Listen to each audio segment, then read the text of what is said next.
This is the RODECASTER Video S, the little sibling to the RODECASTER Video, and this is priced at less than half of what the original RCV would cost you. But don't base your expectations off of that. The price might be halved, the value, however, most certainly isn't. In fact, the most pleasantly surprising thing about the RODECASTER Video S is you don't actually lose any features at all compared to the RCV. At its core, the S is essentially the same product, just scaled back a little bit in terms of quantity, not quality, and that's just nice if you think that the original RODECASTER Video might have been a little overkill. Today's video is going to be a bit less of a demo and more of a walkthrough on what's different on this new S variant compared to the original. I've boiled it down to 6 main categories, starting with video inputs. The S has 3 HDMI inputs, which is only 1 less input than the full RCV. The RODECASTER Video S can handle a total of 4 video sources. That could be a mix of HDMI inputs, a USB video input, or NDI video inputs. So yes, the S is shipping with NDI functionality out of the box, which on the original RCV, that came as a later update.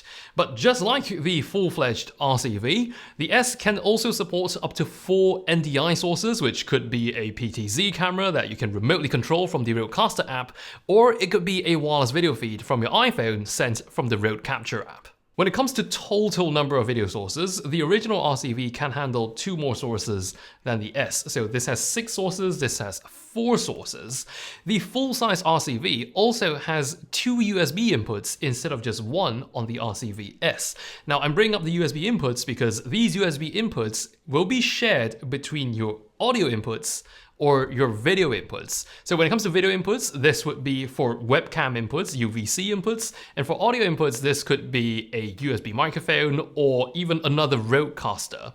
So when it comes to total number of audio inputs, it's also only 1 less USB audio input on the RODECASTER Video S because it has 1 less USB port. It has the same 2 combo jacks on the back for analog input, and internally it can also receive 2 channels of wireless audio from any Rode Series 4 transmitters.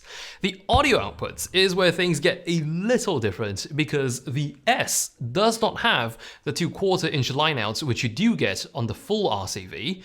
Aside from that though, it's the same 2 headphone jacks and you can also output audio via USB.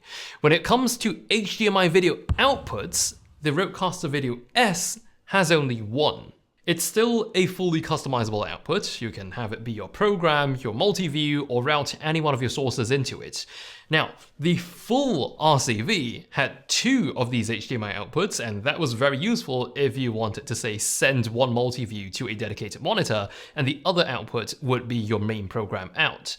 Now, if you want to do that with the RODECASTER Video S, well, you've only got 1 HDMI output. However, you do still have 2 more output options on the RODECASTER Video S, which are not HDMI. So if, say, you're dedicating the 1 HDMI output it has to your main program out, you can still have 2 more dedicated multi-view or source monitors over either USB or NDI, because that's a total of 3 outputs the S is capable of, and each output can be independently customized. Now, when you put these 2 RCVs side by side, the S is pretty much shorter by exactly 2 columns of buttons. So the top row, being your custom scenes, would mean you've got exactly 2 less custom scenes assignable on the S version.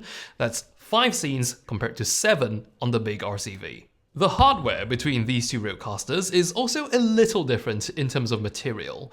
The big RCV has a chassis made from metal, while the S from plastic. There is also a VESA mount built into the base of the RCV, which isn't on the S.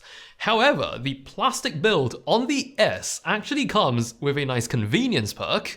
It allows the antennas to be internal, so that's one less thing to worry about at every setup with the S. You might also notice the streaming and storage indicator LEDs are missing beside the record button on the S version, but rest assured these are still features available on the RODECASTER Video S.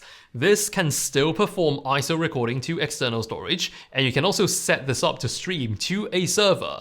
It still has a physical RJ45 Ethernet port, but take note that even though both these RCVs have Wi-Fi built in, the NDI features on both will only work over an Ethernet connection. And finally, perhaps one of the biggest differences between these two is the S version having built-in memory for media storage. So the S no longer has a microSD card slot like on the original RCV.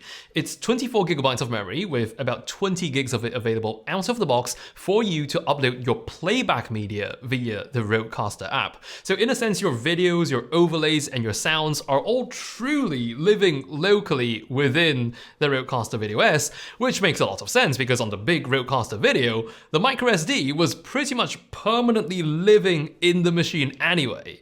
But that internal storage on the S is only for the media library. You can't actually record onto internal storage. You will still need to connect an external storage over USB in order to enable recording. So that's the all-new RODECASTER Video S compared to the RODECASTER Video. It's easy to think about the S as a lesser version of the RODECASTER Video, but I think it's nicer to think of it as not having to pay for the extra channels you might not need. The S is really about scale, because it's just quantity at play here. Rode hasn't actually cut any features out of the S. Every function available on the full RCV is also available on the S. If you're interested in any of these RODECASTERs, I'll put links to both of these down below, and I'll be seeing you around.